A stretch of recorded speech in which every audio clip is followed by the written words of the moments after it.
Hi guys and welcome back to Slice of Mike. Today I'm doing my June and July combination bonus wrap-up because I didn't do one back in July for June, so I'm going to do it now. Granted, a few of the books that I've read about 2 months ago at this point, so I don't really remember the details. I'll try to give a few brief thoughts on those books as they come up, but yeah, I'll do my best. The first book that I read is An Ember in the Ashes by Sabaa Tahir, which is just an incredibly popular book right now. Everybody has read it, everybody has reviewed it. I'm a bit behind the curve here, but I still read it. Overall, I really enjoyed it. I loved the world building, I loved the fantasy setting. It was a really unique setting. I hadn't read a story like this before. I liked the folklore, which is kind of a combination of Greco-Roman legends and also Egyptian mythology. It was really unique. So what I really wanted to do with this book was create a video specifically addressing the problems that I had with it, which were mainly the way that it handled rape and sexual assault and used those things as tools to build a brutal society instead of doing it or finding other ways to do that. I had a huge problem with that. I know a few other readers did too, but I really didn't see a lot of reviews that mentioned it,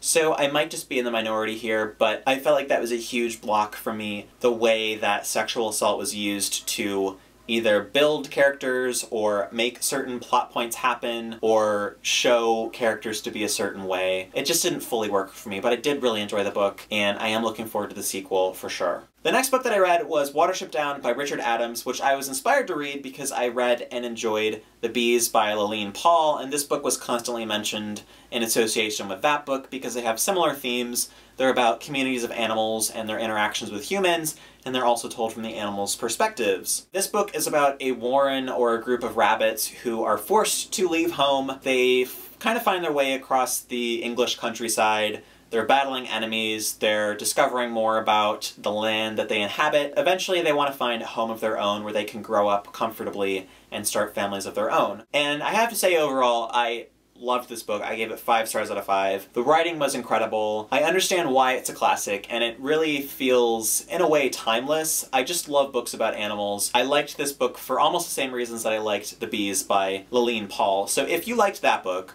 or if you like this book and you haven't read The Bees, I recommend that you at least read both because they're very similar, but they're about totally different settings and animals, and they're important and entertaining for the same reasons. So, like I said, I love this book. The next book that I read is Watch Your Mouth by Daniel Handler, who of course also goes by Lemony Snicket, and this is one of his adult novels. I was inspired to read this after I read Why We Broke Up, which I really enjoyed. And the writing style definitely carries over into this book. It's similar, it's incredible. I love the way that he writes about settings and characters. And this book specifically was told in a very unique way. Mainly it was told in the style of an opera. So characters have stage directions, they have lines that they deliver off stage. It's a really strange story to describe, but it actually works in the novel. There are definitely some strange moments. If you've read this, you know what I'm talking about. I'm sorry I can't give you more details, but like I said, spoilers, and also I read this a millennium ago, so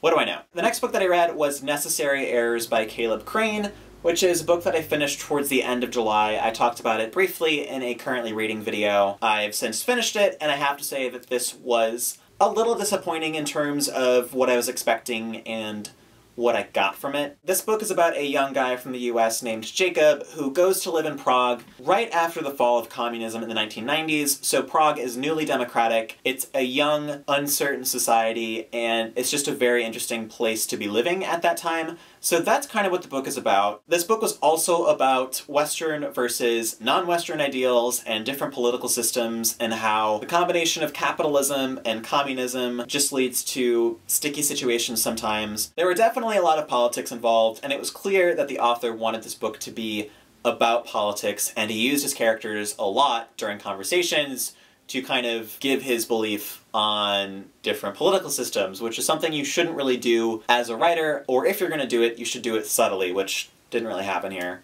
This book was more about studying different characters than it was about a particular plot, so there wasn't a lot of conflict, and I don't want to say that the book was too long because I think that's simplistic, but it did kind of drag in parts, and I think if there had been more of a central problem, I wouldn't have felt as bored towards the middle of the book as I did. I'm glad I read it, but I was disappointed by certain parts, which may just be because I was expecting something this book wasn't, but yeah, it was a bit of a letdown. Which leads me to the next book, and that is The Secret History by Donna Tartt. Ever since I've read The Goldfinch, which I loved and gave 5 stars, I wanted to read this one because this is her debut novel, and I've heard just as many things about this one as I have about The Goldfinch, and people seem to enjoy both of them, and sometimes this one even a little more than The Goldfinch, so I thought I would give it a try. The story is about a group of college students who go to a private college in Vermont. I think it's set during the 1980s. There's a murder that occurs very early on in the book, or it's revealed very early on, and essentially the story is about what happens to a person after they are involved in murder or something as equally jarring as that, and the kinds of mental blocks that you have to get over in terms of coping with that. In order to enjoy this book, you have to accept the fact that the characters are not good people. They are jerks, they're not likable, they're not even friendly to each other, they're snobby, they're preppy, they're all the things that we don't want to be in life. So if you can accept that, then you can finally get around to enjoying this book,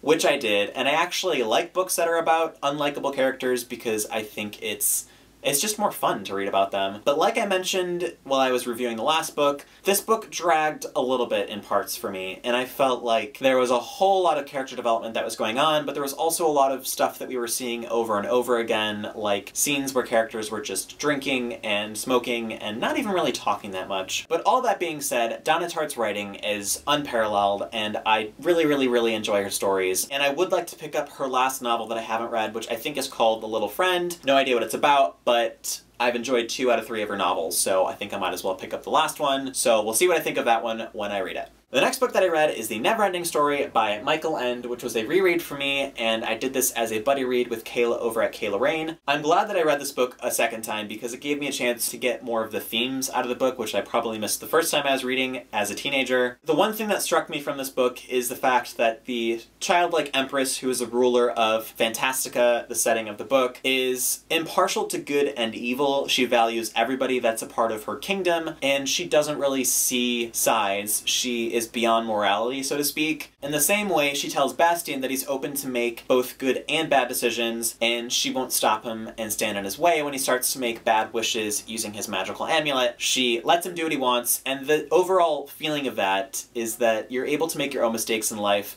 but no matter whether or not you're making mistakes or successful decisions, it still contributes to who you are, and you're still developing more of a sense of self, even if you're making mistakes in life, which is actually a really heartwarming thing to believe, and I liked that a lot, and I don't think I caught that the first time around when I read this book. Finally, I read 2 graphic novels, or comics I guess, I'm still not sure what the distinction is, in the month of July. The first one is 5 Ghosts Volume 2, which is currently my favorite series right now. It's about a treasure hunter who's possessed by the spirits of 5 literary ghosts, and he goes on very strange adventures and meets characters who are similarly gifted or cursed in the same way that he is. I think there's one more volume out after this one, so I really have to pace myself because I don't want to run out of new material to read too quickly. So I'm gonna try that.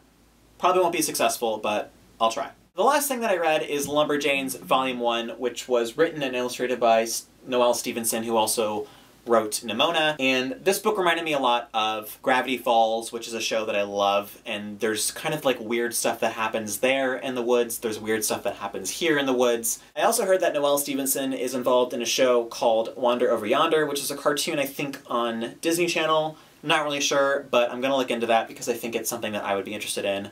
Probably has the same level of quirk going on here as in the TV show, so I'm gonna check it out. Like I said, I enjoyed this volume, and I'm looking forward to picking up the next volume in the series. That is it for my June and July wrap-up. I hope you guys have enjoyed this video. If you've read any of the books that I've talked about in this video, please let me know what your thoughts on those books were. I hope you guys have a great week, and I will see you all in a few days. Bye!